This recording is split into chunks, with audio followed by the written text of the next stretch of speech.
ফকরা, ফকরা মানে ফখরুদ্দিন, ফকরা আর ওই মইনা, এই মইনা ফকরা মিলা তারা ডিসিশন নিল ইসলামের কান্দে চড়ে, মানে ইসলামের ঘাড়ে চড়ে, কি যে কবর একই রকম হতে হয় সবখানে, কবরের মধ্যে উঁচু নিচু থাকা এটা নাজায়েজ। এই থিওরি দিয়া আমাদের ঢাকা বিশ্ববিদ্যালয়ের তৎকালীন ভাইস চ্যান্সেলরের দিছে মূলা ঝুলে যায়। মূলাটা হলো যে আপনাকে ফ্রান্সের অ্যাম্বাসেডার করবো, তত নজরুলের মাজারটা ভেঙে সমান করে দেন অন্যদের মতো। এই প্রক্রিয়া যখন শুরু হলো তখন আমি নজরুল ইনস্টিটিউট থেকে বোধহয় বেরিয়ে গেছি, মানে আমার বের করে দিছে, মানে আমার নজরুল ইনস্টিটিউটের লোকেরা বের করে দেয়নি, বের করে দিছে সেই সময়কার কর্তারা।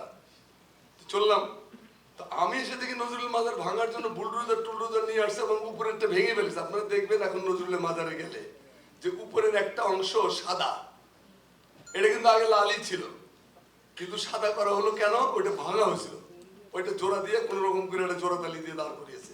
যাই হোক, ওইখানে দাঁড়িয়ে আমি দুটো মানুষকে যোগাযোগ করতে পেরেছিলাম। মানে তখন বুলডোজার আমরা 7-8 জন নজরুল সঙ্গীতের কয়েকজন খুবই ভালো শিল্পী ছিলেন, ডক্টর আশরাফ সিদ্দিকীকে আমি নিয়ে আসছিলাম। ডক্টর আশরাফ সিদ্দিকী স্যার বয়স্ক লোক, তিনি চলে আসলেন। আরো অনেককে পেয়েছিলাম, বেশিরভাগ ছিল ঢাকা বিশ্ববিদ্যালয়ের ছাত্রছাত্রীরা। তো সেই সময় দুজন মানুষকে ফোন করলাম। তো একজন হলো আমাদের স্পিকার জমিরুদ্দিন সরকার, আর একজন হলেন মাহমুদ ভাই। মাহমুদ ভাইকে বললাম, মাহমুদ ভাই, এই সরকার যে ইন্ডিয়ার মানে একেবারে দাসস্ব দাস, ইতরস্ব ইতর, এই ইতরস্ব ইতর গভর্নমেন্ট তো নজরুলের মাজার ভাঙতে আসছে। নজরুলের মাজার তো ছোটখাটো জিনিস না, এটা তো বাংলাদেশের মানুষের আত্মার সাথে সম্পর্ক, রক্তের সাথে সম্পর্ক। এটা কি করে যায়? আমি এখনই রিপোর্টার পাঠিয়েছি, ফটোগ্রাফার রিপোর্টার দিয়ে মাহমুদ ভাই একদম ভরে দিলেন। আর স্পিকার সাহেব আমাকে জানালেন যে আমি ফকরাকে বলে দিয়েছি যে আপনারা যেসব ডায়লগ দিয়ে আসছেন সেই সব ডায়লগ নিয়ে থাকেন, নজরুলের মাজারের আর একটা ইটও যদি খসে তাহলে আপনাদের কোনো অবস্থা থাকবে, বেখবর হয়ে যাবেন একদম। নজরুলের মাজার ভাঙতে গিয়ে আপনাদের নিজেদের মাজার রচিত হবে। সেই দিন মাহমুদ ভাই একটা মাত্র পত্রিকা, আর কোনো ভাইজান আমাদের পাশে দাঁড়ায়নি সেদিন। মাহমুদ ভাই আমার দেশ একটার পর একটা রিপোর্ট, সমাবেশে যা যা করা দরকার সমস্তটা করে সেদিন নজরুলের মাজার আমরা রক্ষা করেছিলাম। আজকে তার কাছে কৃতজ্ঞতা প্রকাশ করি। নজরুলের একটা কবিতার কয়েকটা লাইন দেখেন, বলরে বন্য হিংস্র বীর, দুঃশাসনের চাই রুধির, ঘোষ দিকে দিকে এই কথাই, দুঃশাসনের রক্ত চাই। ঘোষ দিকে দিকে এই কথাই, দুঃশাসনের রক্ত চাই। এইরকম ভাবে ফ্যাসিবাদের বিরুদ্ধে, দুঃশাসনের বিরুদ্ধে পৃথিবীতে যদি আর একজন কবির নাম বলতে পারেন, আমি বক্তৃতা বাদে হেঁটে চলে যাব।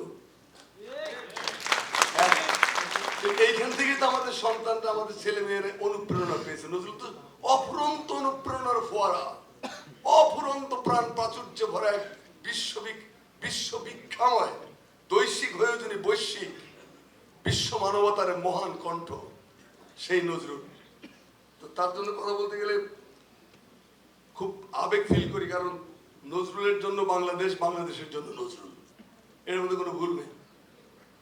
তো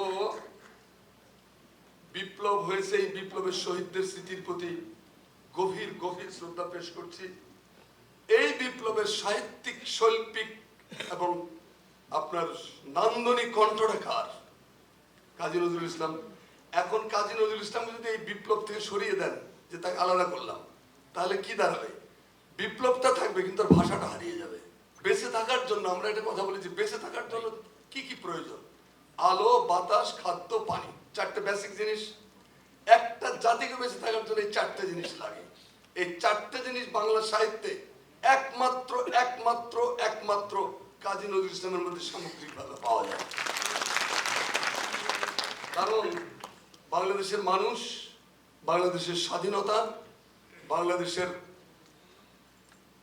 অখণ্ডত্ব, বাংলাদেশ এবং কাজী নজরুল ইসলাম, এগুলো হলো পরস্পরের অবিচ্ছেদ্য সত্তা। এগুলো একটার থেকে আরেকটা আলাদা করা যায় না। যখনই আপনি আলাদা করতে যাবেন তখন সেটা বিকলাঙ্গ হয়ে পড়ে, প্রতিবন্ধী হয়ে পড়ে। সেই জন্য কাজটা কি? সেই জন্য বলা যে দুধের সঙ্গে, দুধ আপনাকে খেতে দিল, আপনাকে বলা হলো দুধের সঙ্গে সাদা রংটাকে আলাদা করে ফেলো। এটা কি সম্ভব?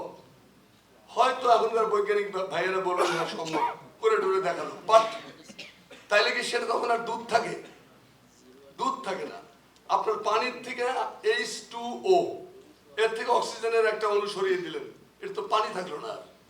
তো নজরুলকে নজরুল হলো একটা দেহ, দেহের সঙ্গে আত্মার যে সম্পর্ক, আত্মার সঙ্গে দেহের যে সম্পর্ক, বাংলাদেশের সঙ্গে নজরুলের সম্পর্ক হলো সেই রকম।